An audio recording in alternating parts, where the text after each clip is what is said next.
పెట్టు.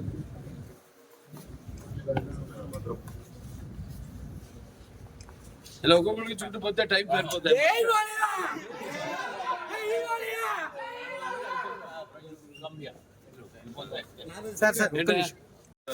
ఇప్పుడు కడివి నీరుగానే ఈ వర్ష ప్రభావం వల్ల కురిసిన వర్షం వల్ల ఎంతో జనజీవనం అంతా అతలాకుతలం అయిపోయింది.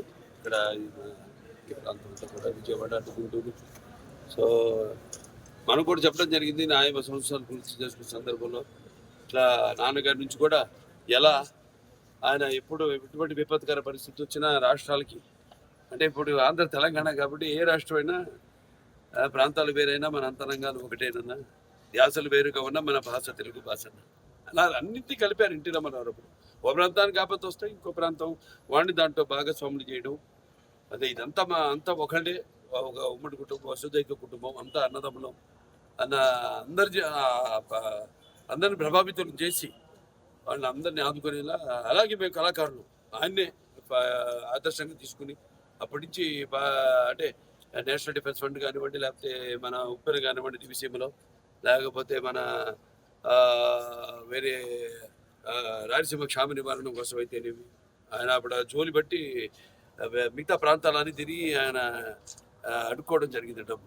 అలా అందరిలో కూడా మన తెలుగు వాళ్ళకి ఒక ప్రత్యేకత, అందరినీ ఒక ఎటువంటి మనకు భేదాలు ఉన్నా అవన్నీ కూడా అంటే మేము ఉంటాం యూనిటీ డైవర్సిటీ, అంటే పార్టీలకి కానీ ఎటువంటి కులాలకు కానీ ఎటువంటి లేకుండా అందరం వాళ్ళ సోదరులకి, వాళ్ళ పక్కింటి వాడికి, వాళ్ళ బంధువులకి జరిగిన నష్టంలా భావించి ఎప్పుడు ఎల్లప్పుడు. అలాగే చంద్రబాబు నాయుడు గారు, మా కళాకారులు అందరూ స్పందించారు. వాళ్ళ సిద్ధు చంద్రబాబు గారు అయితేనేమి, లేకపోతే బ్రో విశ్వసేన్ గారు అయితేనేమి, అలా చాలామంది నటులు ఎవరికి వాళ్ళు షూటింగ్లో వాళ్ళ పనులు ఉంటారు. ఇప్పుడు మాకు ఖాళీ దొరికింది కాబట్టి ఒక్కరోజు వచ్చేసి, ఎందుకంటే ఇప్పుడు అనౌన్స్ చేసి చాలా రోజులైంది, వచ్చేసి మా సహాయార్థం ప్రజలకి ఇక్కడ బాధితులకి ఈ యొక్క సీఎం రిలీఫ్ ఫండ్కి ఏదైతే వచ్చింది మేము అనౌన్స్ చేసామో అది ఇవ్వడానికి వచ్చాం. అలాగే చాలామంది కూడా ప్రభావితులయ్యి వాళ్ళు అనౌన్స్ చేయడం జరిగింది. వాళ్ళు తిరిగి సమయంలో వాళ్ళు వచ్చి తప్పకుండా వాళ్ళు ఇచ్చి పెడతారు. వాళ్ళు ఏదైతే ఇద్దామనుకున్నారో, ఏదైతే వాళ్ళు ప్రకటన చేశారు. అయినా ఇది లేనిపోని రచ్చ చేసి ఈ పేర్లు ఎందుకు లేని పేర్లు ఎత్తడం కూడా అనవసరం. ఏదో ఎంత హాస్యాస్పదం అంటే ప్రభుత్వం సృష్టించిందట ఈ వరదని. అంతకంటే హాస్యాస్పదం అంటే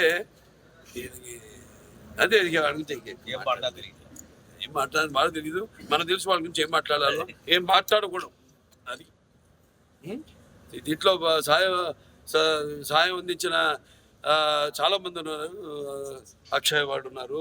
భోజనాలన్నీ అందరు కూడా ఇప్పటిదాకా 10 లక్షల ప్యాకెట్లు, వాళ్ళ రోజుకి 2 లక్షల ప్యాకెట్లు వాళ్ళు కూడా ప్రభుత్వ సహాయ సహకారాలతో వాళ్ళు కూడా మంగళగిరిలో ఈ వంటగది పెట్టి వాళ్ళు అందరూ కార్యకర్తలు అయితేనేమి, నాయకులు అయితేనేమి, అందరూ కూడా దీన్ని ఒక